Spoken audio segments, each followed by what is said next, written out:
चुनाव में जीत दर्ज करने के बाद नरेंद्र मोदी लगातार तीसरी बार रविवार को यानी कि 9 जून को प्रधानमंत्री पद की शपथ लेंगे। राष्ट्रपति द्रौपदी मुर्मू नरेंद्र मोदी को पद की गोपनीयता की शपथ दिलाएंगी। 9 जून को नरेंद्र मोदी शाम 7:15 पर शपथ लेने वाले हैं। राष्ट्रपति भवन में शपथ ग्रहण कार्यक्रम होगा।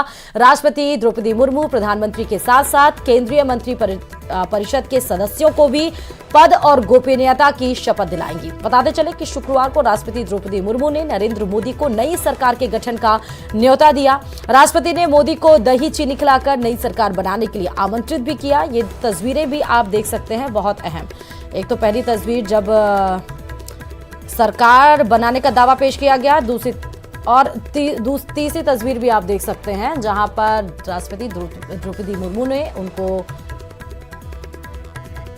आमंत्रित किया सरकार बनाने के लिए। आज सुबह एनडीए की मीटिंग हुई थी। एनडीए के सभी साथियों ने मुझे फिर से एक बार इस दायित्व के लिए पसंद किया है और सभी एनडीए के साथियों ने राष्ट्रपति जी को इसकी जानकारी दी और राष्ट्रपति जी ने मुझे अभी बुलाया था और मुझे प्रधानमंत्री डेजिग्नेटेड के रूप में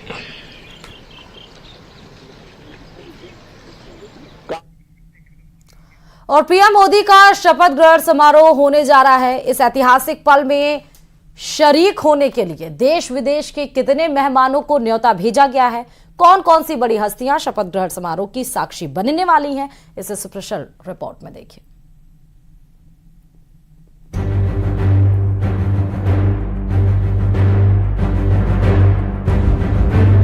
ये तस्वीरें बहुत खास हैं। 18वीं लोकसभा की फाइनल टैली आने के बाद अब सरकार बनाने की बारी है और मौका एक बार फिर देश ने प्रधानमंत्री नरेंद्र मोदी को दिया है। एनडीए ने पीएम मोदी को संसदीय दल का नेता चुन लिया है और राष्ट्रपति ने पीएम मोदी को सरकार बनाने का न्योता सौंप दिया है। लोकसभा के नेता के रूप में माननीय नरेंद्र मोदी जी के नाम का प्रस्ताव करता मन से समर्थन करता है। भारत की जनता को सर आप पर पूरा विश्वास है। नरेंद्र मोदी जी के साथ आई सपोर्ट श्री नरेंद्र मोदी जी के नाम का समर्थन करता हूँ, उसका अनुमोदन करता हूँ। I support Shri Narendra Modi ji is the proudest moment in my life. Shri Narendra Modi ji को समर्थन देती है। पार्टी के तरफ से पूरा समर्थन देता हूँ। श्री नरेंद्र मोदी जी के नाम का समर्थन करता हूँ। श्री नरेंद्र मोदी जी के नाम का समर्थन करती हूँ।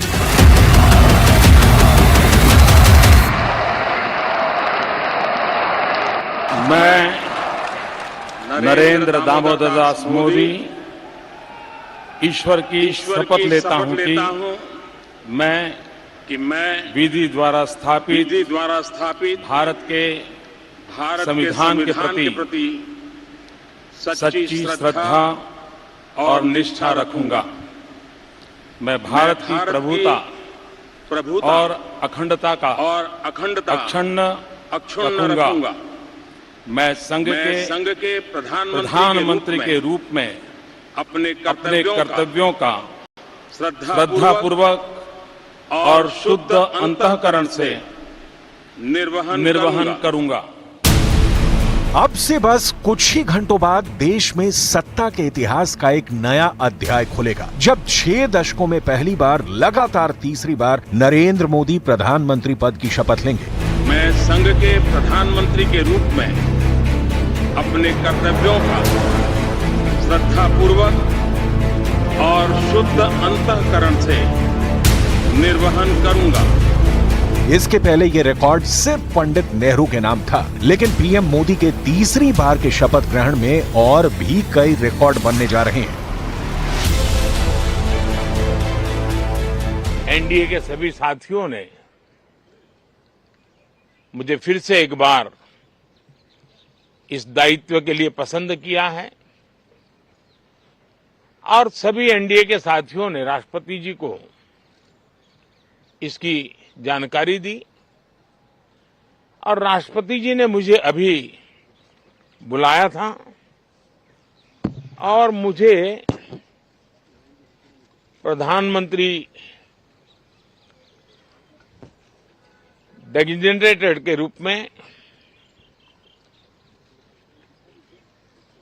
काम कर एक नियुक्ति दी है। बांग्लादेश की प्रधानमंत्री शेख हसीना, श्रीलंका के राष्ट्रपति रानिल विक्रमसिंघे, नेपाल के प्रधानमंत्री पुष्प कुमार दहल, भूटान के नरेश जिग्मे खेसर वांगचुक, सेशल्स के उपराष्ट्रपति अहमद अफीफ, मॉरिशस के प्रधानमंत्री प्रवेंद्र जगन्नाथ, यहां तक कि मालदीव्स के राष्ट्रपति मोहम्मद मुइज़ू को भी शपथ ग्रहण समारोह के लिए न्योता भेजा गया है।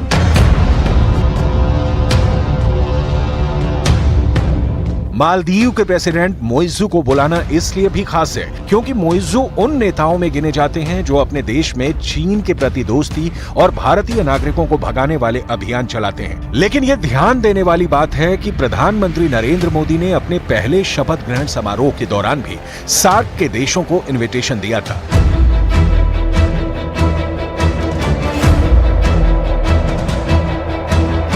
ये मोदी के सबका साथ सबका विकास वाली नीति के भी अनुकूल है। मोदी के शपथ ग्रहण समारोह के लिए विदेशी नेताओं की अतिथि सूची, नई दिल्ली की पड़ोसी प्रथम की नीति और हिंद महासागर क्षेत्र में अहम माने जाने वाले देशों पर उसके रणनीतिक रूप से ध्यान केंद्रित करने को ध्यान में रखकर तैयार की गई है। इसीलिए मोदी 3.0 का शपथ ग्रहण इस बार कई मायनों में खास होगा। इसमें न सिर्फ पड़ोसी देशों के राष्ट्राध्यक्ष शामिल होंगे बल्कि कुछ ऐसे भी मेहमान दिखेंगे जो इस समारोह की शोभा बढ़ाएंगे।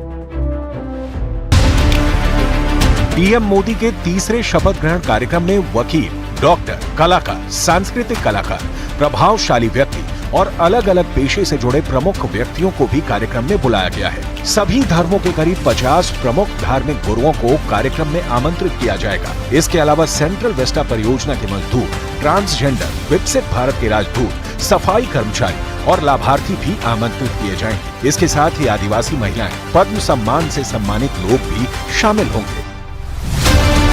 2014 में भी जब नरेंद्र मोदी ने पहली बार प्रधानमंत्री पद की शपथ ली थी, वो समारोह भी परंपरागत समारोहों से बहुत अलग था। 2019 में भी पीएम मोदी के शपथ ग्रहण समारोह में भी परंपरा से अलग बहुत कुछ हुआ और अब की बार भी खास होने जा रहा है। प्रधानमंत्री नरेंद्र मोदी ने जो 2 टर्म की सरकार चलाई है, वो एनडीए की ही सरकार थी, लेकिन उसमें बीजेपी को पूर्ण बहुमत हासिल था। ये पहली बार होगा कि पीएम मोदी एनडीए की सरकार चलाएंगे, जिसमें बीजेपी को पूर्ण बहुमत हासिल नहीं है। लेकिन जिस तरह से एनडीए के सहयोगी दलों ने पीएम मोदी के प्रति विश्वास जताया है, वो अब की बार की सरकार को भी खास बनाता है और खास सरकार के शपथ ग्रहण के लिए जाहिर है तैयारियां भी खास हो रही हैं।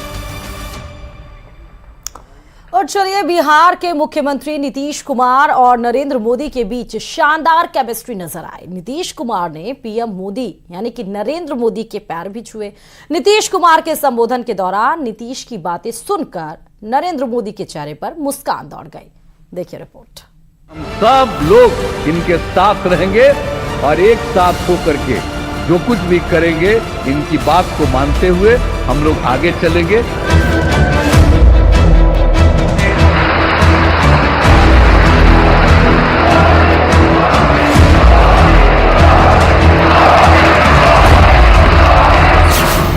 एनडीए के बैठक में नीतीश कुमार और पीएम मोदी के बीच जबरदस्त केमिस्ट्री दिखाई दी। नीतीश के मन में मोदी का ये सम्मान सबने देखा। सबके सामने एनडीए की बैठक में नीतीश कुमार ने पीएम मोदी के पैर छुए। देखिए कैसे नीतीश ने अपना हाथ मोदी के पैर की तरफ बढ़ाया और पीएम ने उनका हाथ पकड़कर उनका अभिवादन स्वीकार किया।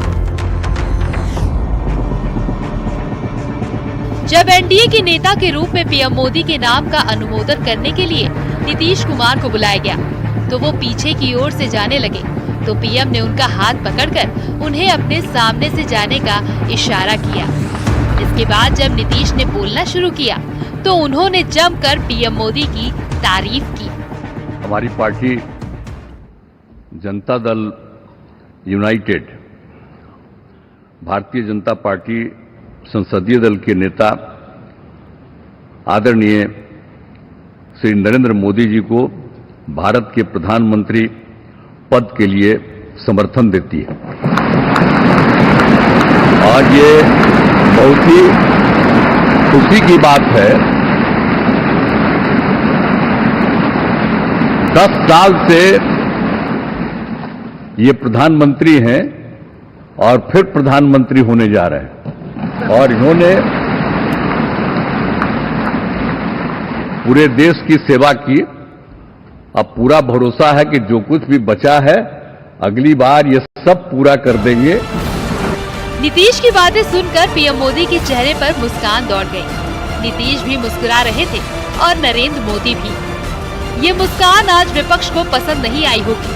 नीतीश ने भरोसा दिलाया कि वो और उनकी पार्टी पूरी तरह पीएम मोदी के साथ है और उन्होंने सियासी अवसर तलाश रहे विपक्षी की सारी उम्मीदों पर पानी फेरते हुए साफ साफ कह दिया कि विपक्ष के लिए दिल्ली अभी दूर है।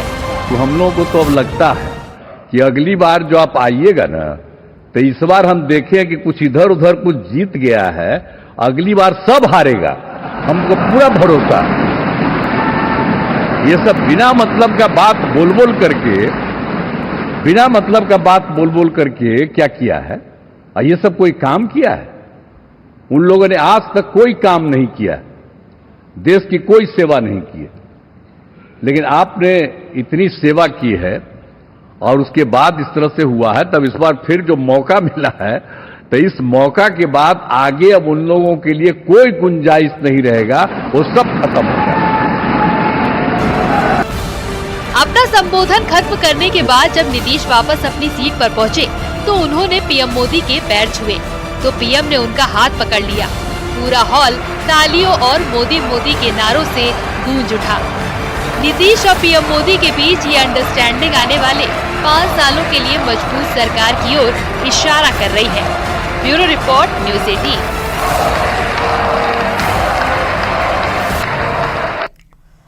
और अब बात छत्तीसगढ़ की कर लेते हैं। छत्तीसगढ़ के नारायणपुर दंतेवाड़ा के सीमावर्ती इलाके में नक्सलियों और सुरक्षा बलों के बीच मुठभेड़ हुई, जिसमें 7 नक्सली ढेर हो गए।